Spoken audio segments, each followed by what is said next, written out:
Let me be clear. I think ETFs are step one in the technological revolution in the financial markets. Step two is going to be the tokenization of every financial asset. And to me, this is where we believe it's going. So we're looking at Bitcoin, we're looking at ETFs in the same manner. These are technological changes that can allow us to move forward. When we talk about institutions, none are bigger than BlackRock. You may not know the name, but they're the world's biggest asset manager, looking after over $10 trillion. And when BlackRock makes a move in crypto, you better pay attention. Because based on some recent moves, it looks like they're positioning to reshape this entire space and cement the cryptos they choose to back. So in this video, I want us to unravel exactly what BlackRock has been doing, what it means for the projects they're plugged into, and how 2024 might belong to these institutions. For better or worse, by the end, you'll see why Ethereum and a couple of other ecosystems could take this market by storm. Let's kick this off right and dive into what BlackRock's up to. BlackRock is pretty late to the crypto party. In fact, as recently as 2018, Larry Fink was heavily against the concept. Is it true that you're building out a cryptocurrency capability? No. I mean, we're looking at it. As I said in the past, we are very excited about blockchain technology. That's what we're looking at, even in the Aladdin universe, what we're trying to do there.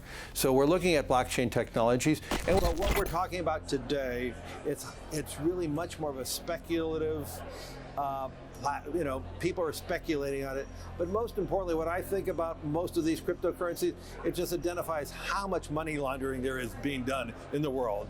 How much people are trying to move currencies from one place to another. So what exactly changed? As the big institutions started taking crypto more seriously, so did Fink. And with Fink on board, BlackRock made their biggest crypto move yet. In November, they launched the first ever Bitcoin futures ETF in America, under the ticker BITO. Over $1 billion poured in on day one alone, and that was just the beginning. Since then, Fink has doubled down, saying they plan ETFs for Ethereum and other top cryptos too. In 2012, we said ETFs are going to be the new engine for fixed income. And boy, did that get a lot of ridicule by many people in the business community.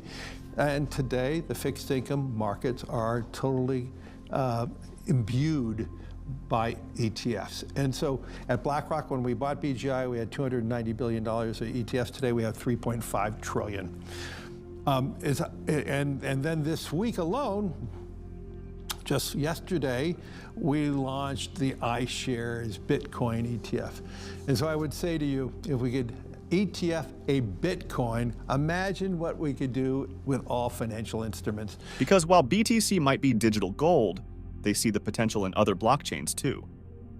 It's no different than what gold represented over thousands of years. It is a asset class that protects you. Right. And unlike gold, where we manufacture new gold, we're almost at the ceiling of the amount of Bitcoin that we created. Somebody But BlackRock's not stopping there. Earlier this year, they dropped nearly $400 million to acquire a crypto infrastructure fund called Grant Park. Apparently, they're dead serious about building out tools for institutions to access this entire emerging asset class. All right, let's keep breaking this down. So one thing BlackRock is heavy on is this concept of tokenization. And we believe it's so important to be anticipating the next move. I would also say on the beginnings of a ETF Bitcoin, we believe ETFs are a technology no different than Bitcoin was a technology for asset storage. We believe the next step going forward will be the tokenization of financial assets. And that means every stock, every bond will have its own, basically, CUSIP. It'll be on one general ledger. Every investor, you and I, will have our own number, our own identification. We could rid ourselves of all issues around illicit activities around bonds and stocks and digital by having a tokenization. But the most importantly thing, we could customize strategies through tokenization that fits every individual. Now, for some of you crypto noobs out there, tokenization just means taking real-world assets like stocks or funds and issuing them as digital tokens on the blockchain. if the world's largest asset manager thinks the Ethereum network is robust enough to handle tokenized versions of their multi-billion-dollar funds. It proves just how much bigger ETH's role could be. We're already seeing massive gains this year, but imagine the price pump when all of Wall Street starts trading tokenized traditional assets on Ethereum. The bottom line is that by tapping into tokenization on ETH for their initial product, Blackrock may have unintentionally kickstarted a huge wave of legitimization and investment focus onto Ethereum that could shape its dominance for years to come. Major crypto disruptors often get a helping hand from unlikely allies, and ETH may have just got one from Blackrock. We would have instantaneous settlement. Think about all the costs of settling bonds and stocks. But if you had a tokenization, everything would be immediate because it's just a line item. And so we believe this is a technological transformation for financial assets. I believe if you want to talk about voting and voting choice and all the things. All right, fellas, I saved the juiciest part for last. So when building out their tokenized funds, BlackRock partnered with a company called Securitize. Now what's interesting is the projects Securitize has already been working heavily with: Solana, Avalanche, and Chainlink. Now let's think about why these Layer 1 blockchains and Oracle networks would appeal so much to big money players. For starters, Solana has shown it can handle insane throughputs of over 50,000 transactions per second. That's Visa-level speed, perfect for large institutions processing tons of trades.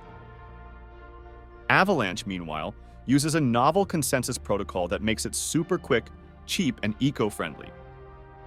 Ideal characteristics as regulations start putting pressure on big carbon footprints.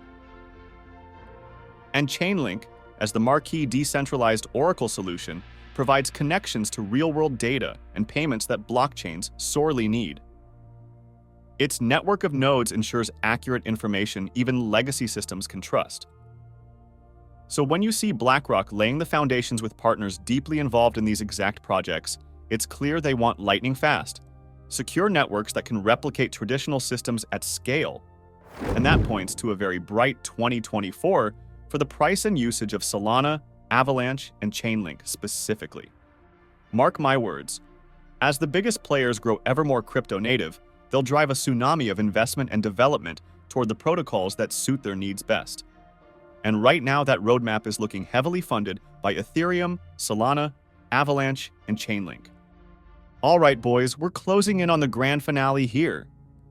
So far, we've talked about how massive players like BlackRock are transforming crypto, but it begs the question: how will their involvement really change the game? If you've been in this space a while, you'll remember 2017. That was the Wild West, Bitcoin pizza parties, shilling shitcoins on Bitcoin talk, and Lambos as far as the eye could see. It was a pure gamble based on hype. But in 2024, that era is over. Now we've got pension funds, ETFs, real dedicated crypto divisions at old money banks. I'm telling you, when institutions start pouring in trillions, it flips the game on its head. Gambling for hype alone just doesn't cut it anymore. These institutional backers want working products with solid use cases, which means the protocols that deliver real utility like payments or contracts will drain the most dollars. In other words, the development will be laser-focused on practical applications now rather than speculative promises. Only projects building the future of finance, like Ethereum and its scaling solutions, will continue to thrive. So, in a nutshell, buckle up, boys, because the coming years are for polished, viable crypto rather than hype, and that paradigm shift will make a few choice projects very, very rich indeed. While the little guys may have run crypto in the last few years, 2024 could kick off an era of institution-led transformation and wealth creation. For those projects gaining their early support, a tidal wave of development and investment awaits. I want to thank you, legends, for rocking with me as always. Be sure to like and subscribe to catch my next analysis. And as always, stay cryptic, but also open your ears to what the big players may do next. Until next time, peace.